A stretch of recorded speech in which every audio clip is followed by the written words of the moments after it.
Merhaba arkadaşlar, Peri Örgü Evi YouTube kanalıma hoş geldiniz. Ben Eriş Pembe. Sizlerle 0-6 aya uygun bir yelek çalışacağız. Yeleğim için ben bir tane ip kullandım. Bir ipten de bu kadar ipim kaldı. Çünkü 100 gram 330 metre olan iplerle çalıştım. Biraz ince bir ip, o yüzden de 3 numara şiş kullandım.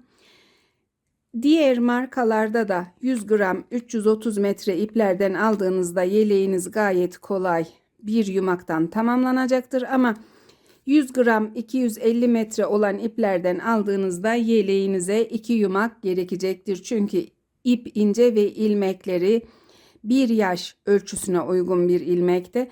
Ama yumuşacık bir yelek olsun, ince olsun diye ben ince bir ip tercih ettim. Yaka kısmından başlayacağız yeleğimizi. Bu kısımda kısa satır dönüşleri tarif ettim.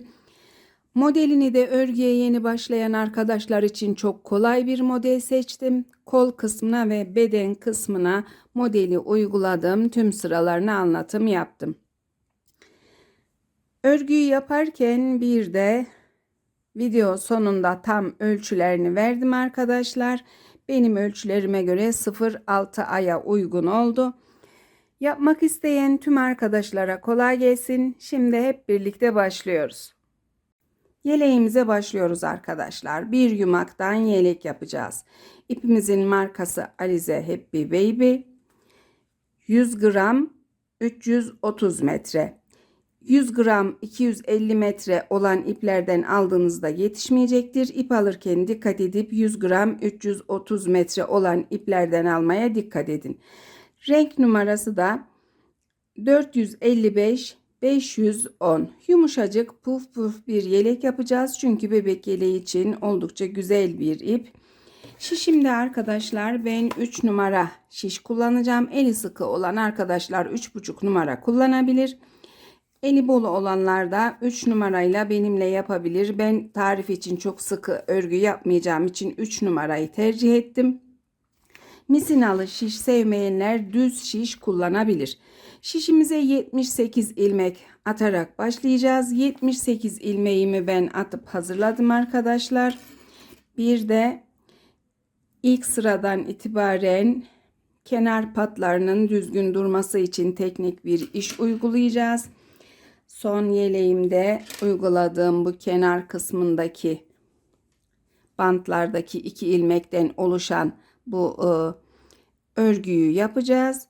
Kol kısmına da uygulamıştım bu yeleğimin.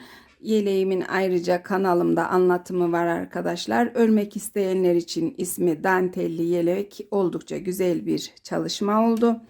Şimdi başlıyoruz yeni yeleğimize. İlk sıra için ilk ilmeği düz örüyorum. İpimi yerleştiriyorum. İkinci ilmeği ipi örgünün ters yüzüne alıp örmeden sağ yöndeki şişime takıyorum. 2 ilmek oldu sağ yöndeki şişimde. Diğer ilmekleri ters ilmekle haroşa örerek devam ediyorum. Sol yöne doğru ilmeklerimi örüp tamamlayacağım. İlk sıralarda bu kısımdaki bu 2 ilmekten oluşan işi tarif edeceğim. 3 çizgi olunca da yaka kısmındaki bu haroşa örgümüz ilik yeri açacağız. Sol yöne doğru devam ediyorum. Sıra sonundayız. Sol yöndeki şişimde 8 ilmeğim var. 2 ilmek kalana kadar örüyorum.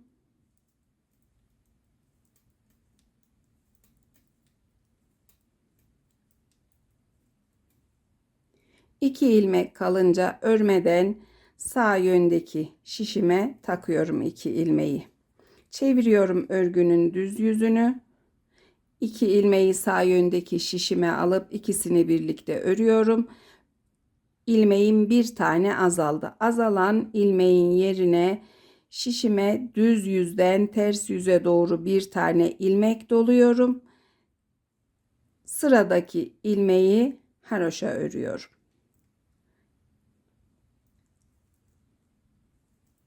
İp olmayan yönde yapacağımız işlem böyle arkadaşlar. Düz yüzden ters yüze doğru bir ilmek doluyoruz. Sıraya devam ediyorum. Bu kısımda nasıl ilmek dolayacağımızı anlatacağım. Sol yöndeyiz. Örgü ipinin olduğu kısımdayız. Yine 2 ilmeğimiz kalana kadar ilmekleri örüyoruz.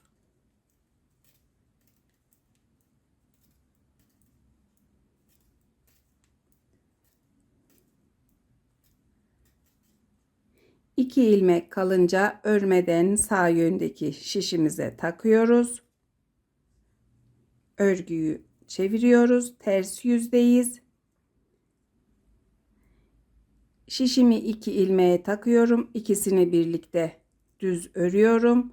Şişimden çıkarıp yerleştiriyorum. Daha sonra düz yüzden ters yüze doğru bir tane ilmek doluyorum. Bu şekilde doluyorum arkadaşlar. Böyle dolamıyorum. Düz yüzden ters yüze doğru bir ilmek doladık. Daha sonra ilmekleri haroşa örmeye başladık. Bu kısımdaki bu 2 ilmeklik teknik işimiz için ayrıca bir video çekip yayınlayacağım. Düz ilmekle haroşa örenler, ters ilmekle haroşa örenler için. Şimdi ters yüzde ilerliyorum. Sıra sonunda bu kısımda yine ilmeği nasıl dolayacağımızı anlatım yapacağım. Ters yüzde sıra sonundayız. Sol yöndeki şişimizde 8 ilmeğimiz var. 2 ilmek kalana kadar örüyoruz.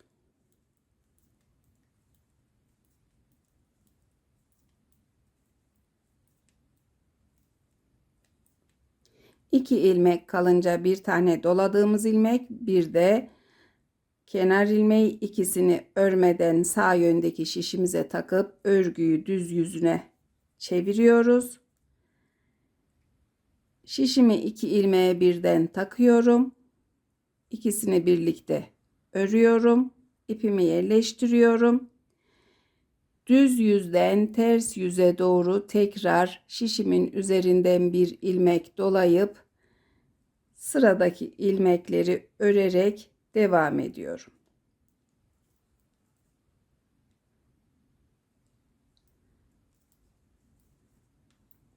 Sıra sonunda sol yöndeki yine ilmek dolama şeklini tarif edeceğim arkadaşlar. Bu kısımda.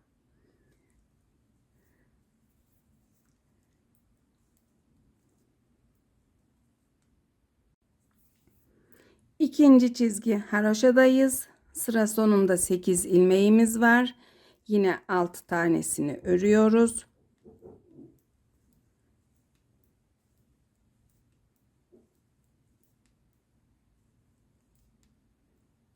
İki ilmeğimiz kalınca doladığımız ilmeği ve diğer ilmeği örmeden sağ yöndeki şişimize takıyoruz.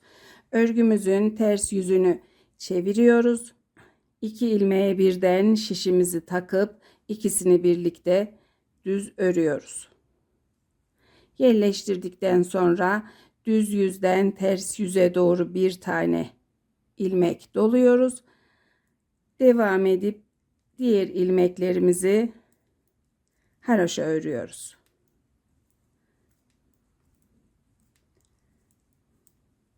Yaptığımız işlem böyle arkadaşlar. Ördükçe kendini belli edecek. Düz yüzde 3 çizgi haroşa olana kadar devam ediyorum. 3. çizgi haroşada ilik yeri anlatımıyla devam edeceğim. Şimdi ilik yeri açacağız arkadaşlar. Şişimizde 1, 2, 3 çizgi haroşamız var. Diğer yönde de 3 çizgi haroşamız var. Sol yöndeki şişimizde 2, 4, 6, 8 ilmeğimiz var. İpin olduğu örgü ipini başladığımız kısımdayız. 2, 4, 6 ilmeğimiz kalana kadar örüyoruz. Ben ilik yerini 2 sırada açıyorum. Şimdi ilk sırasını yapacağız. Ters yüzden de ikinci sırasını yapacağız. 1, 2 ilmek daha örüyorum. 6 ilmek kalınca 2 ilmeği birlikte şişime alıp ikisini birlikte örüp bir tanesini kesiyorum. Diğer ilmekleri örüp sırayı tamamlıyorum. Bu kısımdaki doladığımız ilmek ve kenar ilmeğini örmeden sağ yöndeki şişime taktım. Çevirdim örgüyü ters yüzüne. İkisini birlikte örüyorum. Daha sonra düz yüzden ters yüze doğru bir ilmek dolayıp 2 ilmek daha örüyorum. 1 2. Şişimde 4 ilmek olunca bu kısımda ikisini birlikte ördüğümüz ilmeğin hizasındayız. Eksilen ilmeğin yerine bir tane ilmek doluyoruz. Devam edip ilmekleri haroşa örüyoruz. İlk yerini bu şekilde açmış olduk arkadaşlar. Tüm düğmelere uyumlu yuvarlak bir ilik yeri oldu bu şekilde. Yaka kısmında 5 çizgi haroşa olana kadar devam edip örgümü öreceğim. 5 çizgi örgü olunca ayrımların anlatımıyla devam edeceğiz. Sıralarımı tamamladım arkadaşlar. 1 2 3 4 5 çizgi haroşa ördüm. İlmeklerimi hesaplayıp ayraçlarımı taktım. Şimdi sayarak size göstermek istiyorum. İlk ön parçamız için 2, 4, 6, 8, 10, 12, 14, 15 ilmeğimiz var. Devamında bir ilmek artma yeri için ayırdım. Sağına ve soluna ayraç taktım. Kol için 2, 4, 6, 8, 10, 11 ilmeğimiz var. Devamında yine bir ilmeğin sağına ve soluna ayraç taktım. Bu ilmeğin de örerken düz yüzde sağına ve soluna artma ekleyeceğiz. Arkası için 2, 4, 6, 8, 10, 12, 14, 16, 18, 20, 22 ilmeğimiz var. Yine 23. ilmeğin sağına ve soluna ayraç taktım. Bu ilmeğin de sağına soluna artma ekleyeceğiz. 2, 4, 6, 8, 10, 11 ikinci kol için olan ilmeğimiz. Devamındaki ilmeğin sağına ve soluna ayraç taktım. Artma ekleyeceğimiz ilmeğimiz bu. Son parça ön için 2, 4, 6, 8, 10, 12, 14, 15 ilmeğimiz var. Ön kısımlarda yaka düşürme uygulayacağız. 2, 4, 6, 8 ilmeğimiz bant ilmeği olacak. Diğer 2, 4, 7 ilmeğe de kısa satır dönüşü yaparak yaka kısmında yuvarlak bir görüntü elde edeceğiz. Ayrımları yaparken kol kısmında yeterli düz örgüye ulaştığımızda kol kısmına model uygulayacağız. Arka ve ön parçaları düz olarak öreceğiz. Sayıları yazılı olarak da göstermek istiyorum. 15 ilmek ön, devamında 1 ilmek artma yeri, 11 ilmek kol, devamında 1 ilmek artma yeri, 22 ilmek arkası için, devamında 1 ilmek artma yeri için, ikinci kol yine 11 ilmek, devamında 1 ilmek artma yeri, son parça ikinci ön içinde 15 ilmeğimiz var. Toplamda 78 ilmek. Başlıyoruz şimdi.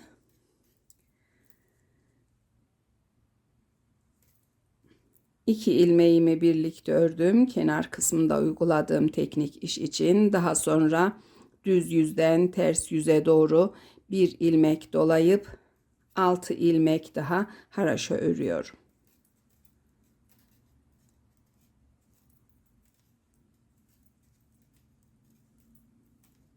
İki, 4, 6, 7 ve 8. ilmeğimiz. Şişimizde 8 ilmek var. Devam ediyoruz. 1, 2, 3, 4, 5, 6, 7 ilmek düz örüyorum. 7 ilmek düz ördükten sonra ön kısım için bir tane artma ekliyorum. Ayracımı sağ yöndeki şişime alıp bu kısımdaki bir ilmeği ters örüyorum. Diğer ayracı alıp kol için bir tane artma ekleyip 11 ilmeğimizi düz örüyorum. Örgümüz her düz yüzde 8 ilmek artacak arkadaşlar. Ters yüzde artma yok. Bu kısımdaki ilmeği karıştırmamanız için Bu yüzde ters ördük, diğer yüzde düz öreceğiz.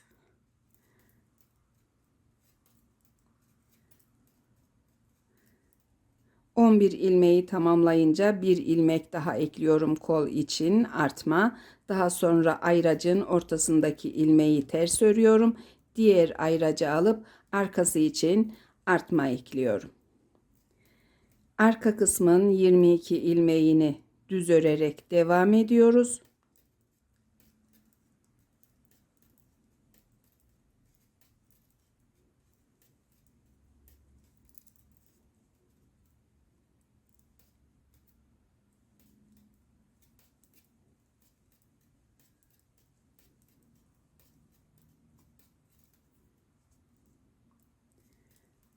Herhangi bir işlem yok. Ayraca kadar düz ördük. İlmeklerimizi ayracımıza gelince arkası için bir tane daha artma ekleyip ayracı alıyoruz.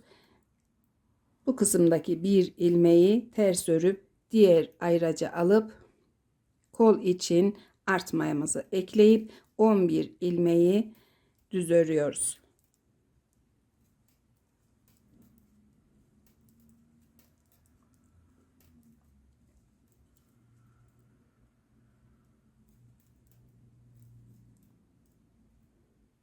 Kol ilmeklerindeyiz. Kalan 2 ilmeği tamamlıyorum. Bir ilmek daha kol için artma ekliyorum. Ayracımı alıyorum.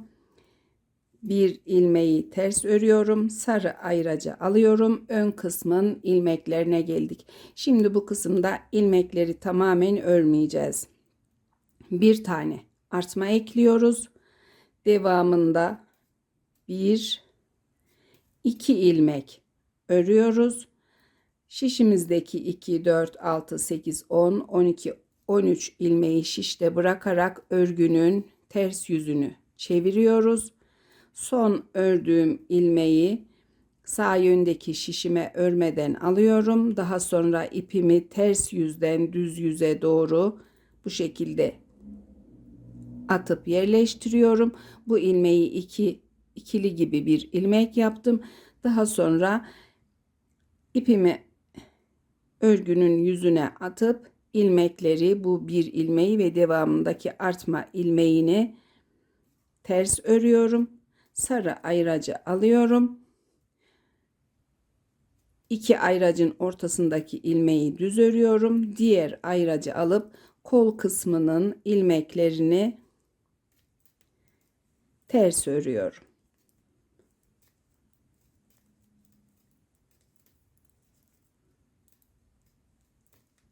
Ters yüzde artma eklemiyoruz arkadaşlar. Yorumlarda en çok sorulan konulardan bir tanesi bu. Ters yüzde artma yok. Artma ilmeğini de ördükten sonra ayracımı alıyorum. Bir tane düz ilmek örüp diğer ayracı alıp arka kısmın ilmeklerini ters örerek devam ediyorum.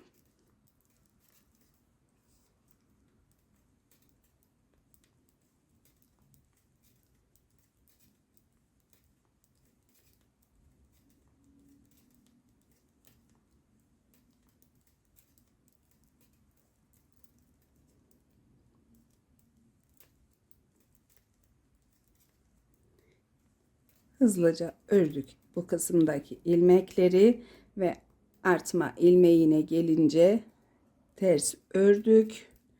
Ayracı aldık. Bir tane düz ilmek ördük. Diğer ayracı alıp kol ilmeklerini örmeye başladık.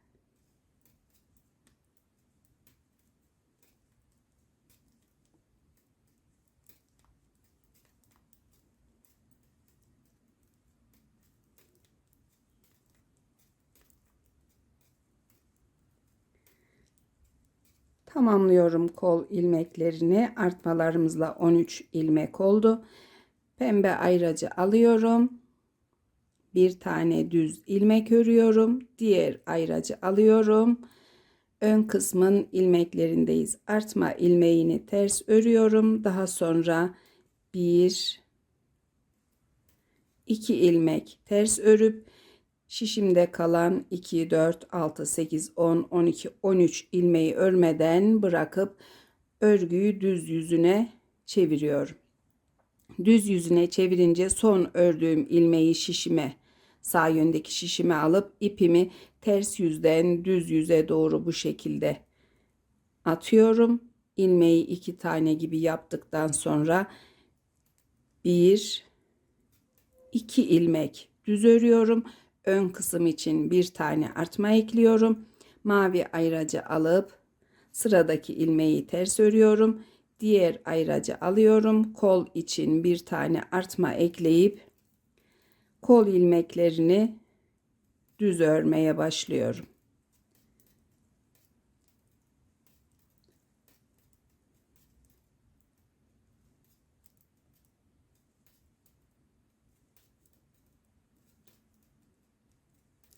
Diğer düz yüzde kol kısmına model uygulamaya başlayacağız. İlmekleri tamamlayınca bir tane daha artma ekliyoruz. Ayracı alıyoruz. Bir tane ters ilmek örüyorum. Diğer ayracı alıp arkası için artmayı ekliyorum. Devam edip ilmeklerimi düz örüyorum.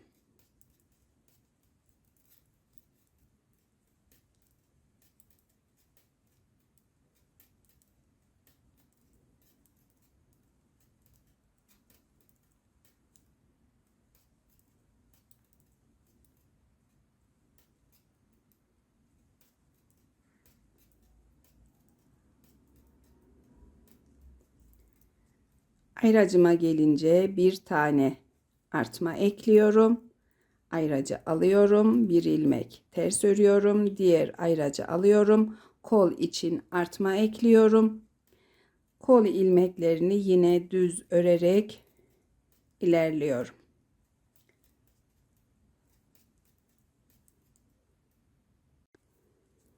Devam ediyoruz kol ilmeklerine.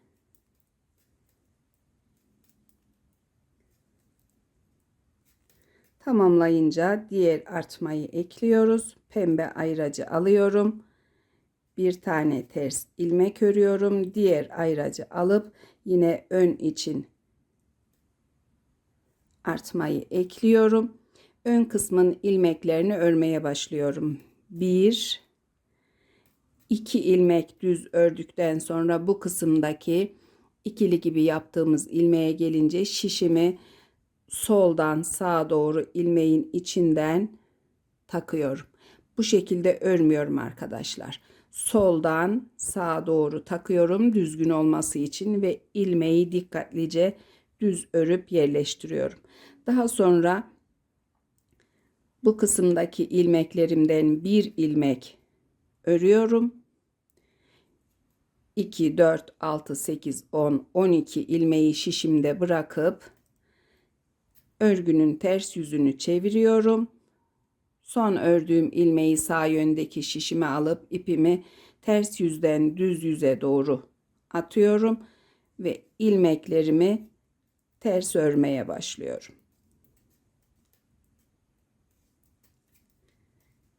Ayracıma gelince ayracımı aldım. Bu kısımdaki bir ilmeği düz örüyorum. Diğer ayracı alıp kol ilmeklerini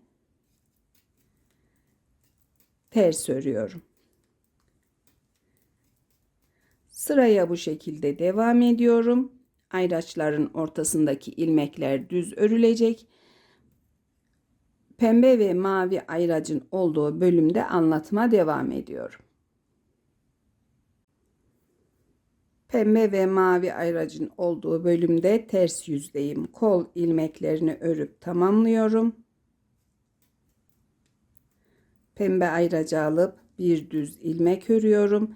Diğer ayracı alıyorum. İlk olarak artma ilmeğini ördükten sonra artma ilmeği 1, 2, 3. 3 ilmek örünce kısa satır dönüşü yaptığımız, yaka düşürme yaptığımız bu ilmekteyiz. Bu ilmeği örmek için ipimizi örgünün ters yüzüne atıyoruz. Şişimizi düz yüzden ters yüze doğru ilmeğin içinden takıyoruz. Bu şekilde yine takmıyoruz. Böyle örmüyoruz. Diğer yüzden soldan sağa doğru ilmeğin içinden taktıktan sonra ipimizi dolayıp ilmeği ters örüp yerleştiriyoruz. Sol yöndeki şişimizden bir tane ters ilmek örüyoruz. Diğer ilmekleri şişte bırakıp örgünün düz yüzünü çeviriyoruz. İpimizi ters yüze atıp son ördüğümüz ilmeği sağ yöndeki şişe aldıktan sonra ipimizi ters yüzden düz yüze doğru atıp yine ilmeğimizi çekiştirip 2 tane gibi yaptıktan sonra ilmekleri düz örmeye başlıyoruz. 1, 2, 3, 4 ilmek örünce ayracıma gelince bir tane artma ekliyorum ön kısım için. Ayracı alıyorum. Bir tane ters ilmek örüp diğer ayracı alıp kol kısmına model için ilmeklerimi sayıyorum. Modelimizin ilk kurulumu 5 ilmekten oluşacak. 2, 4, 6, 8, 10, 12, 14, 15 ilmeğimiz var.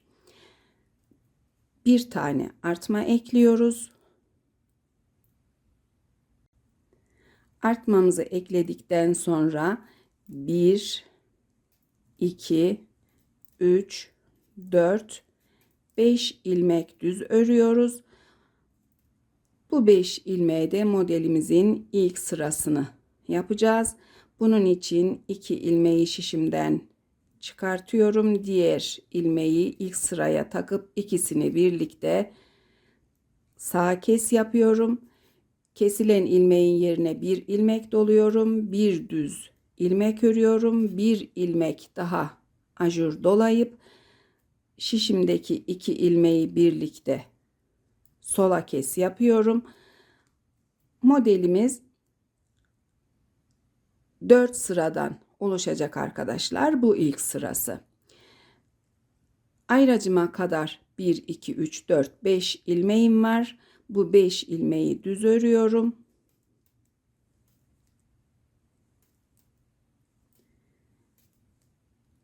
Artmayı ekliyorum. Ayracı alıyorum. Bir tane ters ilmek örüp diğer ayracı alıp arkası için artma ekliyorum.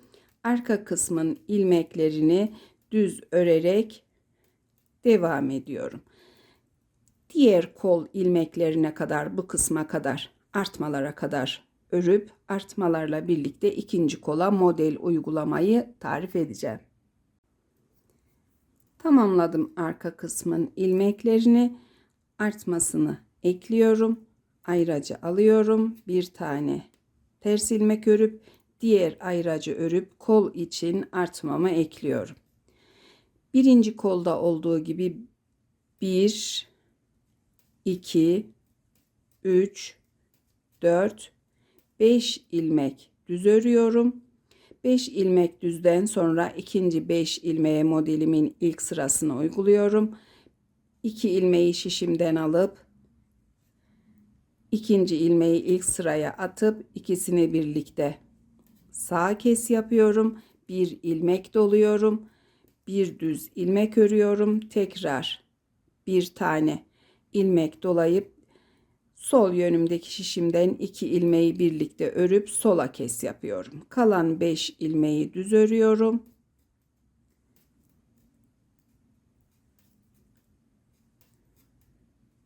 Bir tane artma ekliyorum. Pembe ayracı alıyorum. Bir ters ilmek örüyorum. Diğer ayracı alıp ön kısım için artmamı ekliyorum. Daha sonra 1, 2, 3, 4 ilmek düz örüyorum. 4 ilmek düz ördükten sonra yine ikili gibi olan ilmekteyiz. Bu ilmeğe şişimi soldan sağa doğru takıp düz örüyorum. 2, 4, 6, 8 ilmek bant ilmeğim var. 2, 4, 6, 8, 4 tane de kısa satır dönüşü yapacağım ilmeğim var. Bu sırada da 1, 2 ilmek düz örüyorum. Diğer 2 ilmeği diğer sıra için bırakıp örgünün ters yüzünü çeviriyorum. Son ördüğüm ilmeği şişime alıyorum. Ters yüzden düz yüze doğru ipimi atıyorum ve ilmekleri ters örmeye başlıyorum.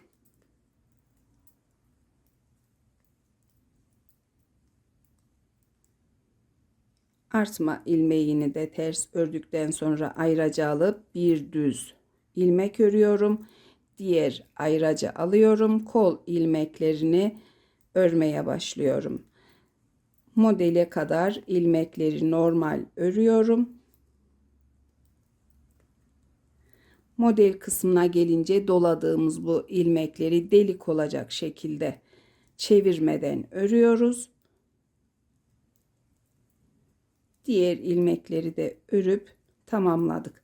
Modeli çok kolay bir model seçtim arkadaşlar. Bu yeleğim özellikle hiç zorlanmadan örmeleri için, örgüye yeni başlayan arkadaşlarım için yaptığım için model de çok kolay. Ters yüzde sadece ters örüp bu ilmekleri de delik olacak şekilde örüyoruz. Ayracımızı aldık. Bir düz ilmeği ördük. Diğer ayracı alıp arka kısmın ilmeklerini ters örmeye başladık. Bu kısımda kol ilmeklerine kadar devam edip kol ilmeklerinde anlatım yapacağım ters yüzde.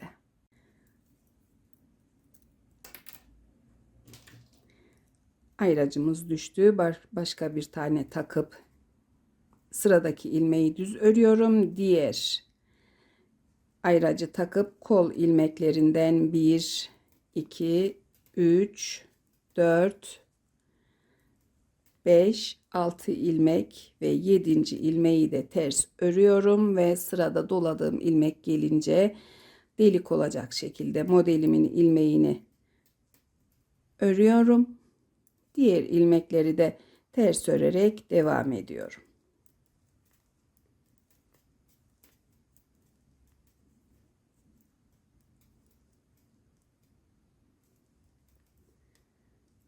Kol ilmeklerini tamamlayınca ayracımı alıyorum. Bir düz ilmek örüyorum. Diğer ayracı alıyorum ve ön kısmın ilmeklerini örmeye başlıyorum. 1, 2, 3, 4, 5 ilmek ters örüyorum. 5 ilmek ters ördükten sonra yine bu ikili gibi olan ilmeğimizdeyiz. İpimizi ters yüze attıktan sonra şişimizi düz yüzden ters yüze doğru ilmeğin içinden takıyoruz ve ilmeği dolayıp ters örüp yerleştiriyoruz. 2, 4, 6, 8, 10, 12 ilmeğimiz var. 8 ilmek bant ilmeği. Bu 4 ilmeği de ikişer ikişer olmak üzere kısa satır dönüşü yapacağız. 1, 2 ilmek daha örüyorum. 10 ilmeği şişimde bırakıp örgünün düz yüzünü çeviriyorum. Son ördüğüm ilmeği sağ yöndeki şişime alıp ipimi ters yüzden düz yüze doğru atıp yine ikili gibi yaptıktan sonra ilmeklerimi düz örerek artma kısmına kadar devam ediyorum. Ayraca gelince bir tane daha artma ekliyorum. Mavi ayracı alıp bir ters ilmek örüyorum. Pembe ayracı da alıp kol için artma ekliyorum. İlmekleri düz örmeye başlıyorum. Model kısmına kadar düz örüyoruz. Modelimizin oluştuğu 5 ilmeğe gelince 1, 2 ilmek düz örüyorum. Ajurlu bölüme gelince bir tane ilmek doluyorum. Devamındaki bu modelimin ortasındaki ilmeği ve yanındaki ilmeği ikisini birlikte şişime alıp düz örüyorum. Diğer ilmeklerde bir işlem yok. Düz örerek devam ediyorum.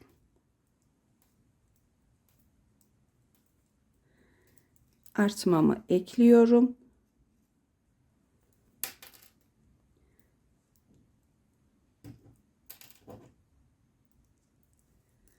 Ters ilmeğimi örüyorum. Diğer ayracı alıp arka kısım için artma ekleyip arka kısmın ilmeklerini örmeye başlıyorum.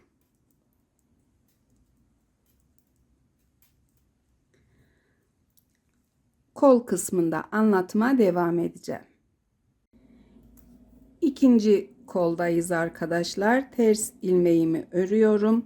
Diğer ayracı alıyorum. Bir tane artma ekliyorum. Daha sonra 1, 2, 3, 4, 5, 6, 7 ve 8 ilmek düz örüyorum.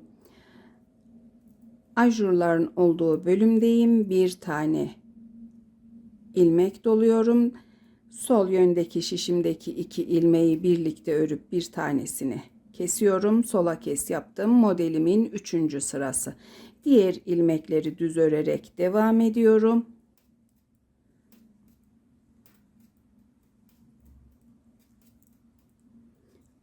Ayracıma gelince yine bir tane ilmek ekliyorum. Ayracı alıp bir tane ters ilmeğimi örüyorum. Diğer ayracı alıyorum. Ön için artmamı ekleyip 1, 2, 3, 4, 5, 6, 7 ilmek düz örüyorum. 7 ilmek düzden sonra yine kısa satır dönüşü yaptığımız ilmekteyiz. Şişimi soldan sağa doğru ilmeğimin içinden takıp düz örüyorum.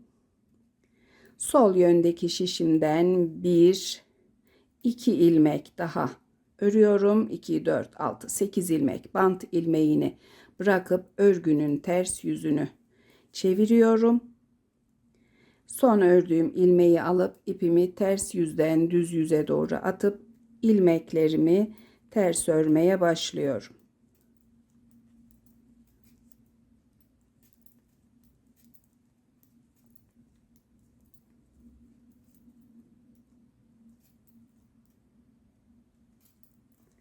Ayracımı alıyorum, düz ilmeğimi örüyorum. Diğer ayracı alıp kol kısmında ilmekleri ters örmeye başlıyorum.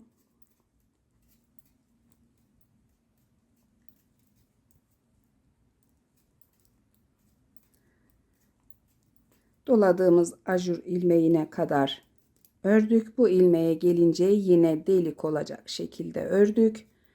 Diğer ilmekleri de ters örerek devam ediyoruz. Modelimizin 4. sırasıydı. Tamamlıyorum kol ilmeklerini. Artma ilmeğini de örüp diğer ayracı alıp düz ilmeğimi örüyorum.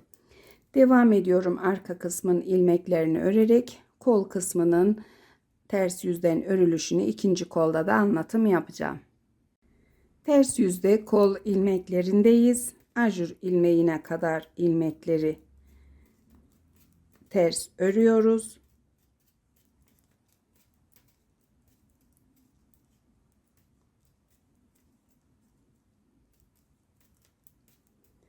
Ajur ilmeğini de delik olacak şekilde açık ördük.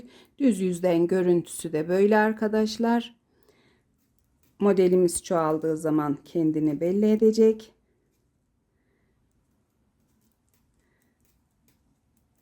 Ters yüzden sırayı tamamladık. Kol ilmeklerinde ön kısım için bu kısmındaki düz ilmeği örüyoruz. Diğer ayracı alıyoruz ve ön kısmın ilmeklerini örmeye başlıyoruz. Artma ilmeğini örüyorum. 1, 2, 3, 4, 5, 6, 7, 8 ilmek ördükten sonra yine ikili gibi olan ilmeğimize gelince ipimizi ters yüze atıp şişimizi düz yüzden ters yüze doğru ilmeğin içinden takıp ikisini birlikte ilmeğimizi kaçırmadan örüyoruz. Devam edip 2 ilmeği örüyorum. 2 ilmeğimizi ördük. Şişimizde 2, 4, 6, 8 ilmek bant ilmeğimiz kaldı. Bant ilmeklerini şişimizde bırakıp örgünün düz yüzünü çeviriyoruz. İpimizi ters yüze attıktan sonra son ördüğüm ilmeği alıyorum. Daha sonra ipimi ters yüzden düz yüze doğru atıp ilmekleri düz örmeye başlıyorum. Yaptığımız yaka düşürmenin de ilmeklerini tamamladık. Diğer sırada bandımıza kadar öreceğiz arkadaşlar. Ön kısmın ilmeklerini örüyoruz. Yine bir tane artma ilmeği ekliyoruz. Bu kısımdaki ayraçları çıkarabilirim artık. Ters ilmeği de ördükten sonra diğer ayracı çıkarıp kol için artmamı ekliyorum. Kol için artık modelimiz bu kadar. 4 sıra örgü ördükten sonra yeniden sağ yöne ve sol yöne birer tane daha model uygulayacağız ama model aralarında ters ve düz yüzden olmak üzere 4 sıra örgümüz olacak. İlk sırayı örüyoruz. Özellikle böyle bir kolay model seçtim.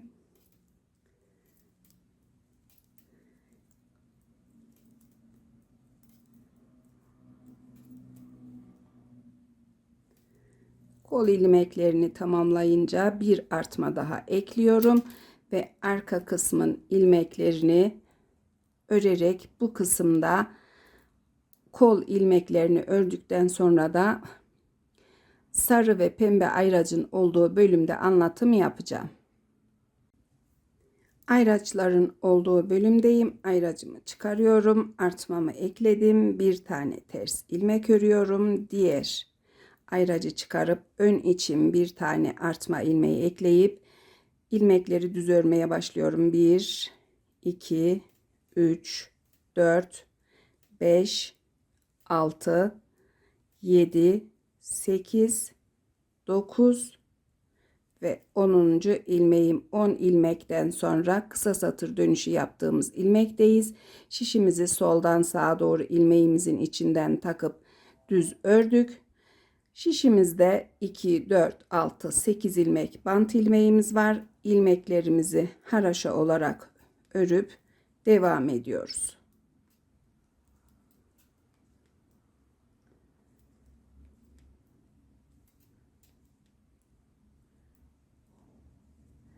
Çeviriyorum örgüyü ters yüzüne. 2 ilmeği birlikte ördüm. Daha sonra düz yüzden ters yüze doğru bir ilmek dolayıp bant ilmeklerini örüp tamamlıyorum.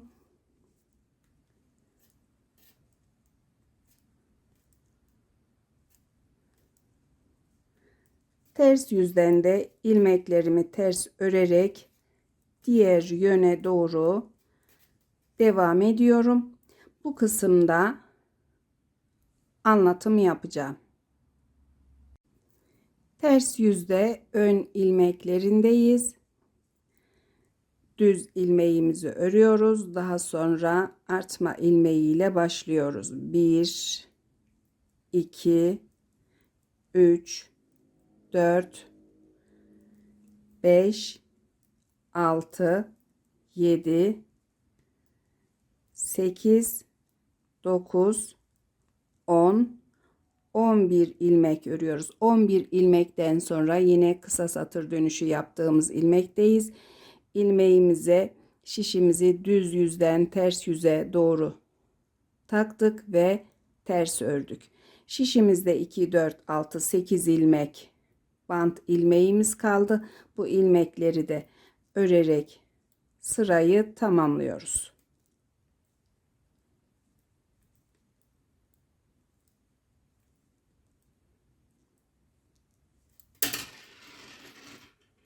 Yaptığımız kısa satır dönüşünü tamamladık arkadaşlar.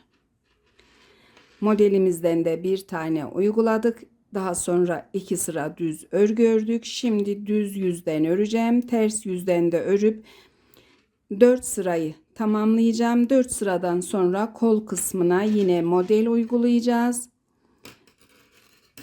Diğer kol kısmı da bu şekilde. Ve kısa satır dönüşü yaptığımız bölüm. İlik yerlerini unutmuyoruz arkadaşlar. 13 veya 12 çizgi haraşo ile ikinci ilik yerini açabilirsiniz. Devam edip 2 sıra örgüyü tamamladıktan sonra model anlatımı ile devam edeceğim. Modelden sonra 4 sıra örgüyü tamamladık arkadaşlar. Şimdi tekrar model kuracağız. Ön kısmın ilmeklerini ördüm, artmasını ekledim. Bir tane ters ilmeğimi örüp kol için artmayı ekliyorum. Daha sonra bu kısımdan sayıyoruz. Model yaptığımız ilmeğin hizasından saydığımızda bu ilmek, orta kısımdaki bu 5 ilmek model ilmeği. 5 ilmeğin sağından 2, 4, 5 ilmeğe model kuracağız. Ve 4 ilmeğimiz var. Bu 4 ilmeği düz örüyoruz. Artmayla birlikte 5 ilmek. 1, 2, 3, 4. 4 ilmeği ördükten sonra 2 ilmeği şişimden alıyorum. İkinci sıradaki ilmeği ilk sıraya attıktan sonra ikisini birlikte sağ kes yaparak düz örüyorum. Bir ajur ilmeği doluyorum. Bir düz ilmek örüyorum. Bir ajur ilmeği daha dolayıp 2 ilmeği birlikte şişime alıp sola kes yapıyorum. Modelin ilk sırasını kurduk. Daha sonra 1, 2, 3, 4, 5 ilmek düz örüyoruz. İlk modelin hizasındaki 5 ilmek. 6. ve 7. ilmeği şişimden alıp yine ikinci sıradaki ilmeği ilk sıraya atıp ikisini birlikte düz örüp bir tanesini kesiyorum. Bir ajur ilmeği doluyorum. Bir düz ilmek örüyorum. Tekrar bir ajur ilmeği dolayıp sol yöndeki şişimden 2 ilmeği birlikte örüyorum. Modelin ilk sırasında 2 ilmek kesip 2 ajur ilmeği doluyoruz. Kalan 4 ilmeği düz örüyorum. 1, 2, 3, 4. Artma yerindeki ters ilmeğime gelince kol için artmamı ekleyip ters ilmeği örüp arka kısım için artma ekleyip arka kısmın ilmeklerini düz örerek diğer kol yönüne doğru ilerliyorum. Bu kolda da anlatım yapacağım. İkinci kol ilmeklerindeyiz. Ters ilmeğimi ördüm. Kol için bir tane artma ekliyorum. 1, 2, 3, 4 ilmek düz örüyorum. 4 ilmek düzden sonra bu 5 ilmeğe model kurulumu yapacağız. Sol yöndeki şişimden 2 ilmeği çıkarıp ikinci sıradaki ilmeği ilk sıraya atıp ikisini birlikte düz örüyorum. Bir ajur ilmeği doluyorum. Bir ilmek düz örüyorum. Bir ajur ilmeği dolayıp 2 ilmeği birlikte örüyorum.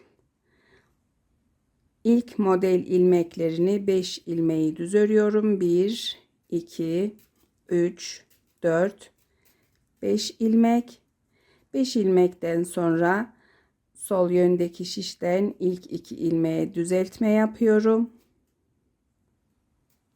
İkisini birlikte sağ kes yaptım. Bir ajur ilmeği doladım. Bir düz ilmek ördüm. Bir ilmek daha dolayıp 2 ilmeği birlikte şişime alıp ördüm.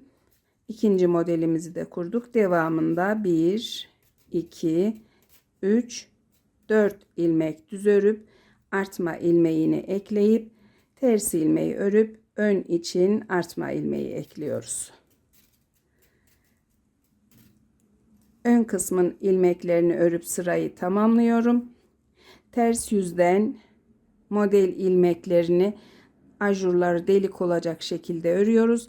Düz yüzü tamamlayıp ters yüzden de sıramı örüp düz yüzde kol kısmında modelin diğer sırasını anlatacağım. Kol ilmeklerindeyim. Ters ilmeğimi ördüm. Artmamı ekliyorum.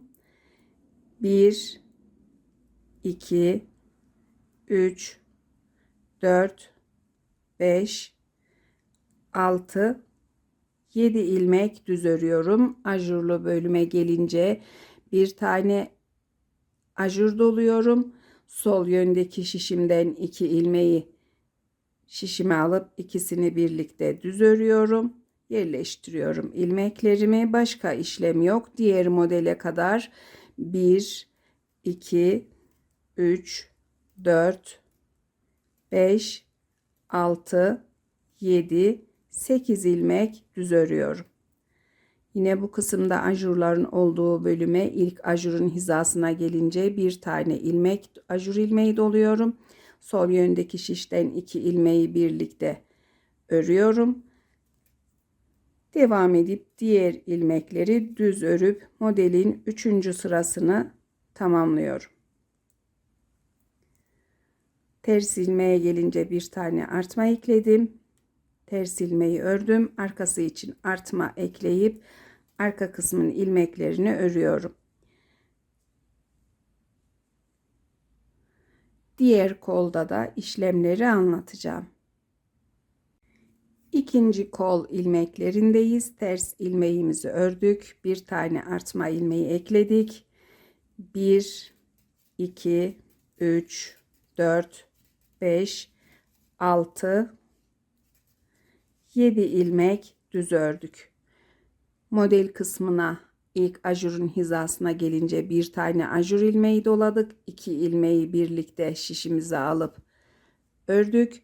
Daha sonra diğer modele kadar ilmeklerimizi düz örüyoruz. 1, 2, 3, 4, 5, 6, 7, 8 ilmek düz ördükten sonra bir tane ajur ilmeği doluyoruz. 2 ilmeği şişimize alıp ikisini birlikte örüyoruz.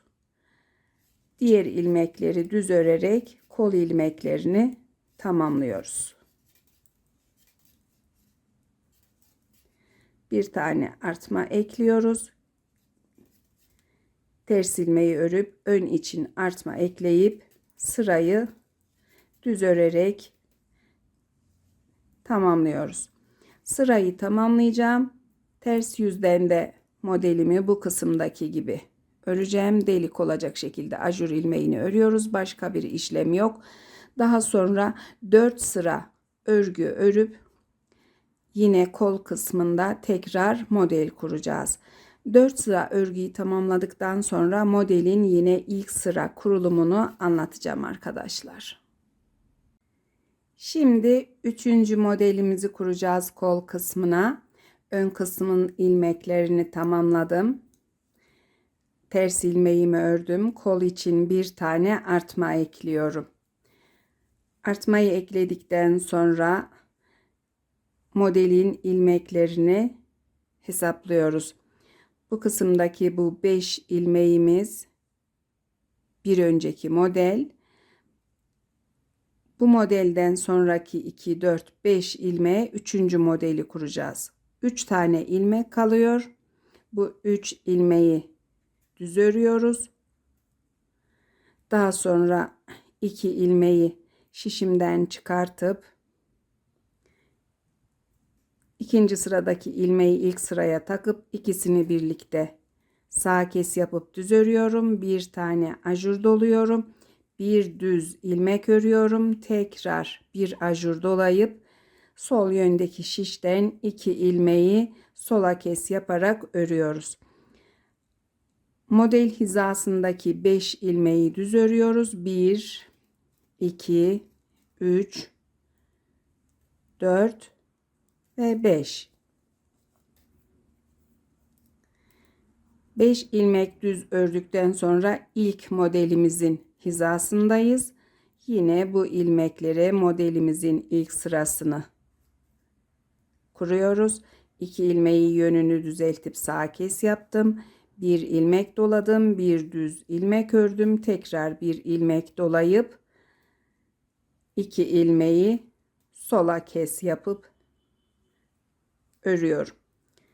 Yine sıradaki modelin bir önceki modelin 5 ilmeğini düz örüyorum. 1, 2, 3, 4, 5.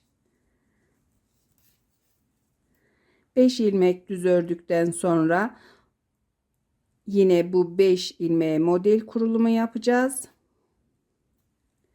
Toplamda 3 tane modelimiz olacak kol kısmında şimdi. 2 ilmeği düzeltip sağ kes şeklinde ördüm. Bir ajur ilmeği doladım. Bir düz ilmek ördüm. Tekrar bir ajur ilmeği dolayıp 2 ilmeği birlikte örüp modeli tamamlıyorum. 1 2 3 ilmek düz örüyorum. Bir tane artma ekliyorum. Ters ilmeği örüp bir artma da arkası için ekleyip arka kısmın ilmeklerini düz örerek devam ediyorum. 1 2 3 tane model. Diğer kolda da kurulumu anlatacağım. İkinci kol kısmındayız. Ters ilmeğimizi ördük. Bir tane artma ilmeği ekliyoruz. Kol ilmeklerinden 1 2 3 ilmek örüyoruz. 3 ilmekten sonra bu 5 ilmeğe model kurulumu yapıyoruz. 2 ilmeğimizi şişimizden alıp düzelttik. İkinci sıradakini ilk sıraya atıp ikisini birlikte düz ördük. Bir ajur ilmeği doladık. Bir ilmek düz ördük. Tekrar bir ajur ilmeği doladık. 2 ilmeği sola kes yönünde ördük. 1 2 3 4 5 ilmek düz ördük. 2 ilmeğimizi şişimizden çıkartıp düzelttik. İkisini birlikte sağ kes yaptık. Bir ajur ilmeği doladık. Bir düz ilmek ördük. Bir ilmek daha doladık. 2 ilmeği sola kes yaptık. İkinci modelimizi kurduk. İlk modelin hizasında ikinci modelimiz. Daha sonra diğer modelin hizasındaki 5 ilmeği düz örüyoruz. 1 2 3 4 5 ilmek. 5 ilmekten sonra 6. ve 7. ilmeği şişimizden alıp düzelttik. İkisini birlikte sağ kes yapıp düz ördük. Bir ajur ilmeği doladık. Bir düz ilmek ördük. Bir ajur ilmeği daha dolayıp 2 ilmeği sola kes yaparak ördük.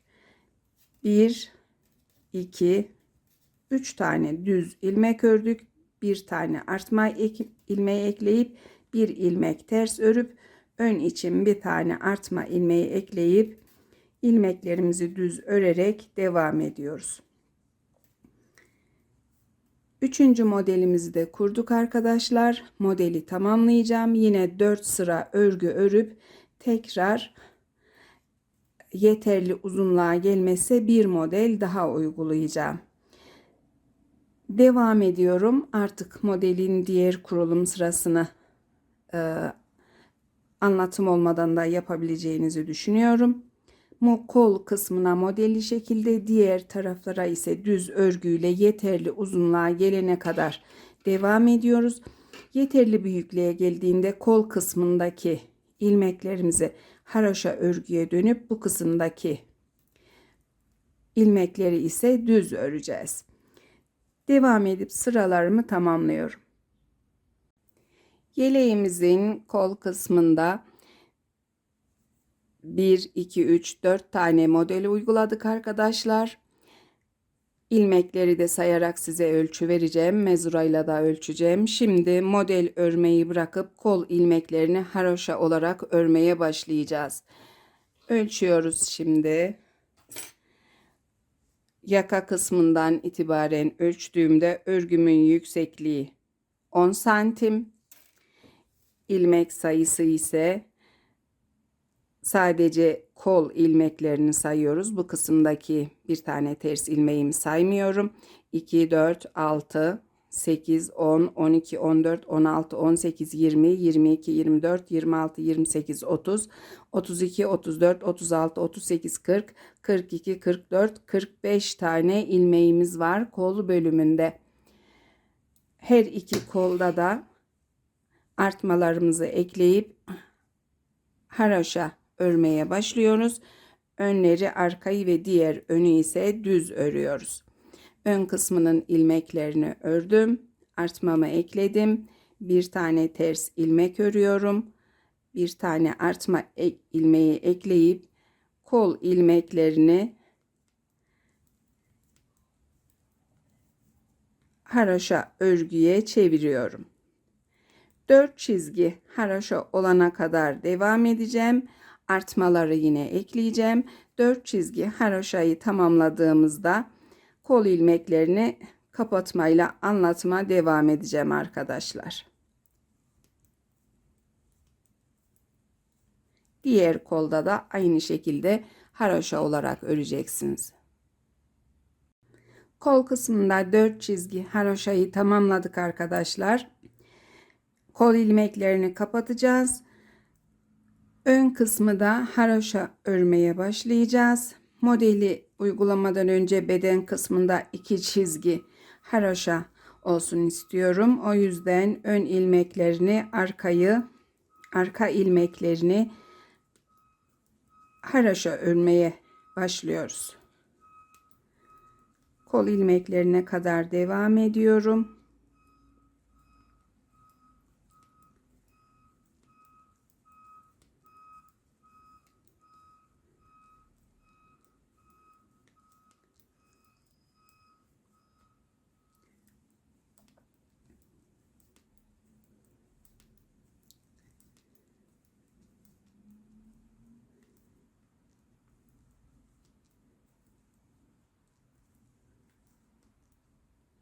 Son ilmeği de ördüm. Ön kısımdaki bir tane artma ekliyorum.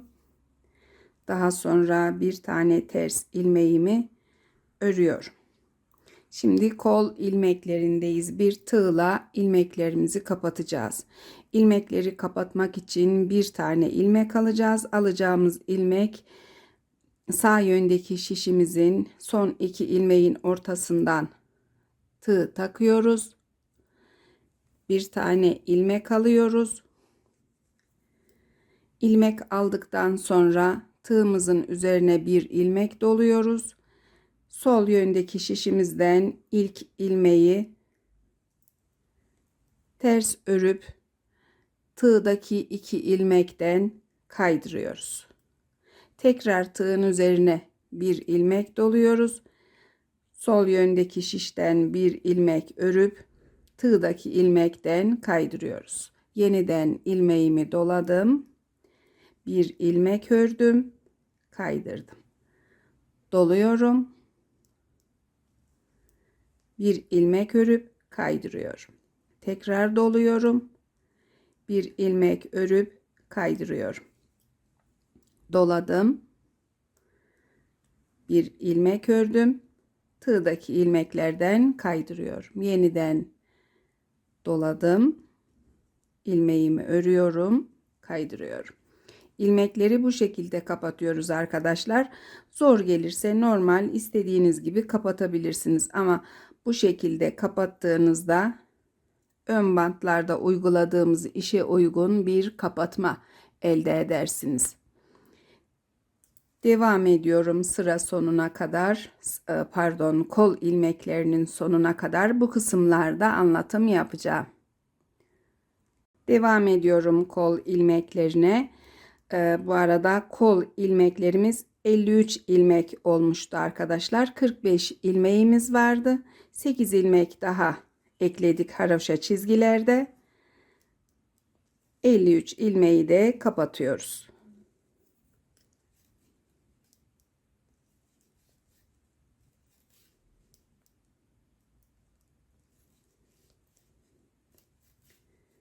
Son ilmeği de kapatıyorum. Kol kısmındaki ilmeklerin kapanışı bu şekilde. Şişimi alıyorum. İlmek kapatmak için aldığımız bu ilmeği de bir tane ters ilmeğimizin hemen ikinci sırasına atıyoruz. İkisini birlikte ters örüp bu ilmeği de kapatmış olduk. Arkası için bir tane artma ekliyorum. Artma ekledikten sonra düz örgüyü bırakıp ilmekleri haroşa örgüye çeviriyorum. Diğer kola kadar devam edeceğim. Diğer kolda yine ilmek kapatmayı anlatacağım. İkinci kol kısmındayız. Arka kısmın ilmeklerini örüp tamamladım. Bir tane artma ilmeğimi ekledim. Son olarak kısımdaki ters ilmeği de örüyorum. Tığımı alıyorum. Yine sağ yöndeki şişimin son iki ilmeğinin arasından bir tane ilmek takıyorum. Tığımın üzerine bir ilmek doluyorum. Kol kısmından bir tane ilmek örüp tığımdaki ilmeklerden kaydırıyorum. Aynı işlemi yapıyorum. Tekrar tığımın üzerine doladım. Bir ilmek örüp kaydırdım. Yeniden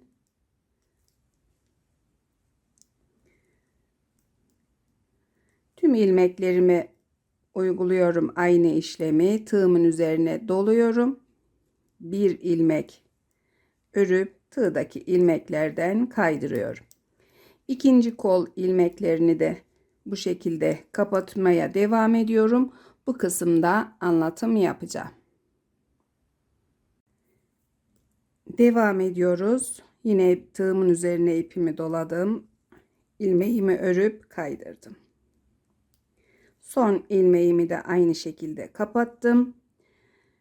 Tığımı bırakıyorum. İlmeği şişime takıp ters ilmeğin ikinci sırasına takıyorum. Daha sonra bu iki ilmeği birlikte örüp ilmek kapattığımız ilmeği kesmiş oluyoruz. Ön için bir tane artma ekliyorum. Daha sonra ön kısmın ilmeklerini de haroşa örgüye başlıyorum.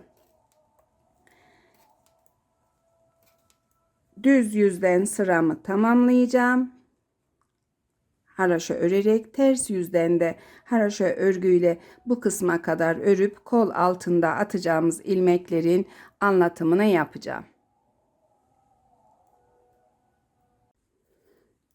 Ters yüzde kol altındayız arkadaşlar. Ön kısmın kalan ilmeklerini örüyoruz.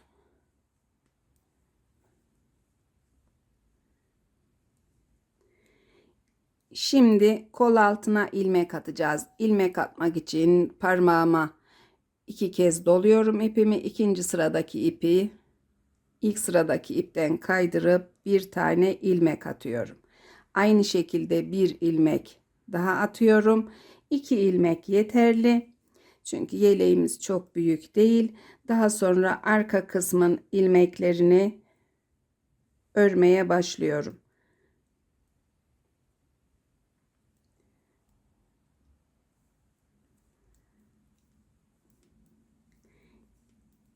Diğer kol altına kadar devam ediyorum. Aynı şekilde kol altında yine ilmek atmayı anlatacağım. İkinci kol altındayız. Arka kısmın ilmeklerini de ördük. Bu kol altında da 2 tane ilmek atacağız. Parmağımıza ipimizi 2 kez doladık. İkinci sıradakinden ilk sıradaki ilmeği alıp kaydırıp şişimize yerleştiriyoruz. Bir tane daha aynı şekilde ilmek atıyoruz. 2 ilmek de bu kol altında attık. Ön kısmın ilmeklerini örmeye başlıyoruz.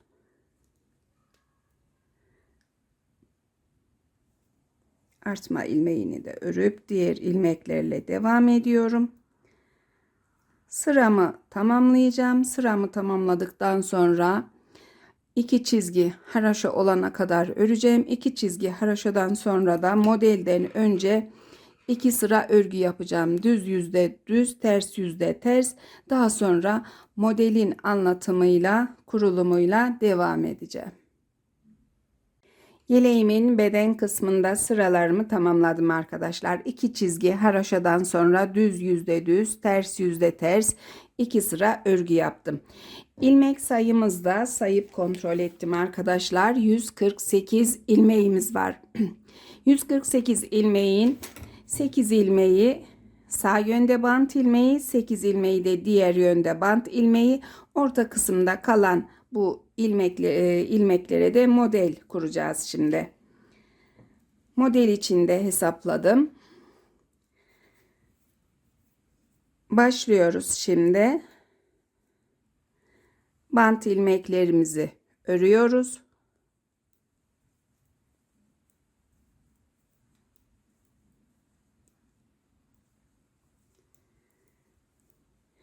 İki, 4, 6, 8 ilmeği ördüm. 8 ilmekten sonra modelin ilk sırası için bant ve modelin arasında kalması için bir ilmek düz örüyorum.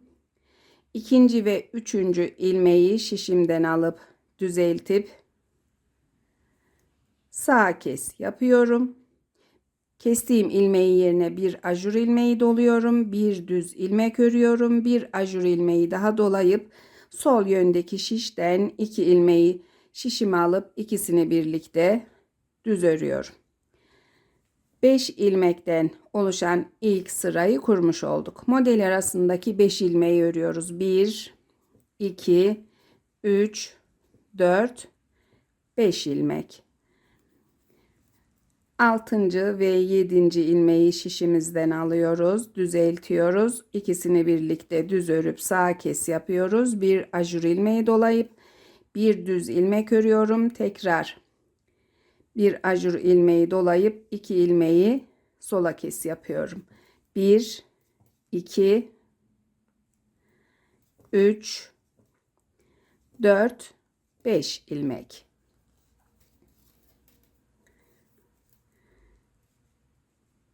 Yeniden 6. ve 7. ilmeği şişimden alıp düzelttim. İkisini birlikte sağ kes yaptım. Bir ajur ilmeği dolayıp bir düz ilmek örüp yeniden ajur ilmeği dolayıp 2 ilmeği sola kes yapıyorum. 1, 2, 3, 4, 5 ilmek düz örüyorum tekrar. Örgüye yeni başlayanlar için bir anlatım yaptığım için tüm sırayı çekeceğim arkadaşlar. Yeniden 2 ilmeğin yönünü düzelttim. İkisini birlikte ördüm. Bir ajur ilmeği, bir düz ilmek, tekrar ajur ilmeği dolayıp 2 ilmeği birlikte örüyorum. 1, 2, 3, 4, 5 ilmek düz örüyorum. Oldukça kolay bir kurulum ve model. Yine 2 ilmeği düzelttik. İkisini birlikte sağ kes yapıp ördük. Bir ajur ilmeği, bir düz ilmek, tekrar bir ajur ilmeği ve 2 ilmeği birlikte ördük. 1, 2, 3, 4, 5 ilmek. 6. ve 7. ilmeğin yerlerini değiştiriyoruz. İkisini birlikte sağ kes yapıyoruz. Ajur ilmeği dolayıp bir düz ilmek, tekrar bir ajur ilmeği, 2 ilmeği sola kes. 1, 2, 3, 4, 5 ilmek düz.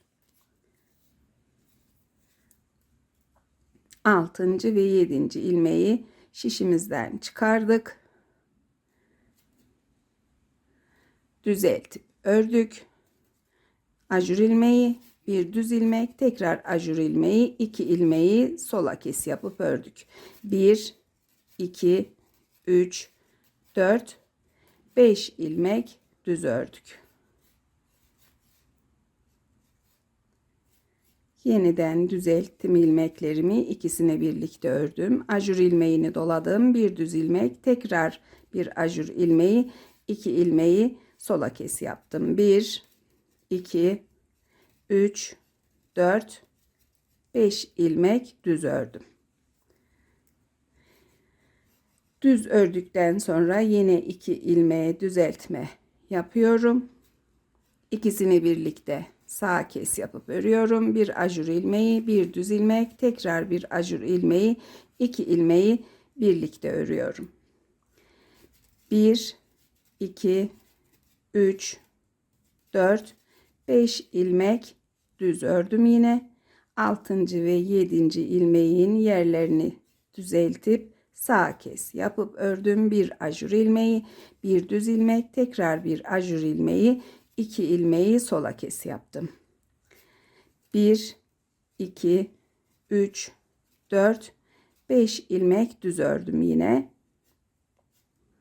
6. ve 7. ilmeği şişimden alıp düzelttim. Sağ kes yaptım. Ajur ilmeği 1 2 bir düz ilmek, tekrar bir ajur ilmeği, 2 ilmeği sola kes yaptık. 1 2 3 4 5 ilmek düz örüyoruz. Sol yöndeki şişten 2 ilmeği alıp düzeltiyoruz. Sağ kes yapıyoruz. Bir ajur ilmeği, bir düz ilmek, tekrar ajur ilmeği, 2 ilmeği sola kes yapıyoruz. Sıra sonuna yaklaştık. 1 2 3 4 5 ilmek düz ördüm. 2 ilmeği şişimden alıp yönünü düzeltip sağ kes yaptım. Bir ajur ilmeği doladım. Bir düz ilmek ördüm. Tekrar bir tane ajur ilmeği dolayıp 2 ilmeği sola kes yaptım. Sol yöndeki şişimde 2 4 6 8 ilmek, bant ilmekleri 2 4 6 ilmek kaldı arkadaşlar. Modelimiz verev örüldüğü için bu 6 ilmeği model arası gibi düz öreceğiz. İkinci modelimizde bu kısımda model olup bir tane ilmek kalmış olacak. Bu kısımda başladığımız gibi olacak. Devam edip sırayı tamamlıyorum. Ters yüzden sırayı örüp düz yüzde modelin 3. sırasını anlatıyorum. Kollarda ters yüzü anlattığım için gerek yok. Ajur ilmekleri delik olacak şekilde örülüp diğer ilmekler ters olarak örülecek. Modelin 3. sırasındayız. 8 ilmek bant ilmeğini ördüm arkadaşlar. 8 ilmekten sonra 1 2 3 ilmek düz örüyoruz. Bir tane ajur ilmeği doluyoruz. 2 ilmeği sola kes yapıp örüyoruz. Devam ediyoruz. 1 2 3 4 5 6 7 8 ilmek düz örüyoruz. 8 ilmek düz ördükten sonra bir tane ajur ilmeği dolayıp sağ yöndeki şişteki 2 ilmeği birlikte örüp sola kes yapıyoruz. Kol kısmında da sıraları gösterdiğim için bu şekilde devam edeceğiz arkadaşlar. Ters yüzden sıramı ördükten sonra 4 sıra örgü yapacağım. Daha sonra yine bu kısımlara model kurulumu yapacağız. Ajurlu kısma geldim yine. Bir ajur ilmeği doluyorum. Sol yöndeki şişimden 2 ilmeği birlikte örüp modelimin 3. sırasına devam ediyorum. Sıraları tamamlayıp ikinci modelin kurulumunda yine anlatım yapacağım. Yeleğimizin beden kısmında ikinci modeldeyiz arkadaşlar. 8 ilmeğimi yine örüp tamamladım. İkinci modelin kurulumuna başlıyoruz. 1 2 3 4 5 6 ilmek düz örüyoruz. 6 ilmek düzden sonra 2 model arasındaki ördüğümüz 5 ilmeğe model kuracağız. 2 ilmeği çıkartıp şişimden yönünü düzeltiyorum. İkisini birlikte sağ kes yaparak düz örüyorum. Bir ajur ilmeği dolayıp bir düz ilmek örüp bir ajur ilmeği daha dolayıp 2 ilmeği sola kes yapıyorum. Bir önceki modelimizin hizasındaki 5 ilmeği düz örüyorum. 1 2 3 4 5 ilmek ve boşluktaki model olmayan boşluktaki 5 ilmeğe yeniden model kurulumu yapıyorum. Modelimiz bu şekilde dönüşümlü olarak devam edecek. Yeterli uzunluğa gelene kadar örüyorum.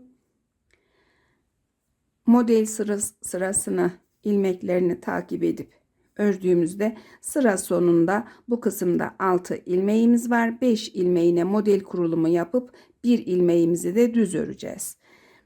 Anlatımın yeterli olduğunu düşünüyorum arkadaşlar. Modelli kısmı yeterli büyüklüğe gelene kadar örüyorum. Daha sonra haroşa çizgileri geçeceğimiz zaman anlatım yapacağım. Kaç model ördüğümü ve mezurayla da beden kısmında size ölçü vereceğim. Devam ediyoruz. Yeleğimizin beden kısmında ilerledim arkadaşlar. Model sayısını sayarak bir de mezurayla ölçerek size ölçü vereceğim. Model sayımız 1, 2, 3, 4, 5, 6, 7, 8, 9 tane model ördük. Son modelden sonra düz yüzde düz, ters yüzde ters 2 sıra örgü ördüm. Kol altından ölçtüğümüzde de örgümüzün yüksekliği 17,5 santim arkadaşlar. Yeterli bir uzunluk. İpimiz de zaten bu kadar kaldı. Haroşa çizgilerimizi örmek için yeterli. Başlıyoruz şimdi. Tüm ilmekleri ters ilmekle haroşa öreceğiz. Yeterli haroşa örgü yaptığımızda ilmeklerimizi kapatıp düğmelerimizi dikip yeleğimizi tamamlayacağız. Sıraları tamamlayıp ilmek kapatma ile devam edeceğim. Kol kısmındaki gibi kapatacağım arkadaşlar. Yeleğimizin beden kısmında 1, 2, 3, 4 çizgi haroşa örgüyü tamamladım arkadaşlar. Şimdi ilmeklerimi kapatacağım. Kenar ilmeğimi ve doladığım ilmeği tığıma alıyorum. İkisini birlikte örüyorum. Daha sonra tığımın üzerine bir tane ilmek dolayıp örgümden bir ilmek örüyorum. Ördüğüm ilmeği tığımdaki ilmeklerden kaydırıyorum. Tekrar tığımın üzerine bir ilmek doluyorum. Örgümden bir ilmek örüp kaydırıyorum. Yeniden doluyorum. Bir ilmek örüp kaydırıyorum. Sıra sonuna kadar devam edeceğim.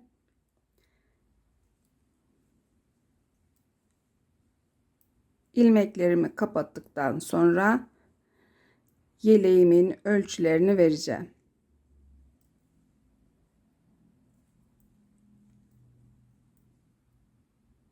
Tamamladık yeleğimizi arkadaşlar. Bu kadar ipimiz kaldı yeleğimizden. Yeleğimizin büyüklüğü de 0,6 aya uygun arkadaşlar. Bebek ilk yeleği olarak giyebilir. 6 aya kadar da gayet rahatlıkla olacaktır. Ölçülerini de vereceğim şimdi. Yeleğimin genişliği düğmeleri kapalı halde 24 santim. Kol altından uzunluğu 20 santim. Tüm boy uzunluğu da 31 santim arkadaşlar. Anlatımın da sonuna geldik. Beni izlediğiniz için çok teşekkür ediyorum. Örmesi gayet kolay bir yelek oldu. Yapacak arkadaşlara kolay gelsin diyorum.